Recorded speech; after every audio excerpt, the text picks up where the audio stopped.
Sabi ko pa Ano pangalan mo? Jeffrey ko. Ha? Jeffrey. Jeffrey Lozano Carbong ko. Lozano Carbong po. Okay. Mga anong oras nangyari? Going 4 po. Mag-alas 4 ng gano'n. Kaling araw po. Dalawa kayo. Opo. Ito po yung driver, yung kasama ko. Nakisakay ka lang o kaibigan mo? Nakisakay po ako. Aha. Tapos po sabi ko pa sa kanya, pre, sigaw na sigaw yung mga nasa kotse. Okay. Magdaan-daan ka lang. Okay. Hindi nakinig naman po. Hindi naman po siya kasi yun. Nakinig, daan-daan. Aha. Yung pagdating po rito parang sigaw na sigaw. Tapos parang tumalsik na kami. Nawala na kami ng malay. Okay. Binangga kayo bigla? Binangga kayo? Okay. Tapos nasaan na yung kasama mo ngayon?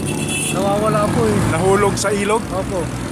Ako lang po. Nang pagbangga, nahulog sa ilog? Opo. Ako po yung nandyan. Okay. Tapos bumaba daw po yung 3 tao. Sabi Okay. nung nakakita. 3 tao. Opo. Binugbog pa ako. Anong sasakyan kung maalala mo? Kulay itim po na sasakyan. Hindi po matanda kung Fortuner o kotse siya. Okay. Basta kulay itim po. Sa kulay itim. Tapos po, pagkising ko, ito na po yung plate number na nakasulat sa kamay ko. Okay. Hindi ko po alam kung sino nagsulat yan. Ako po, walang ballpen, wala akong malay. Okay. Wala kang malay. Okay. Opo.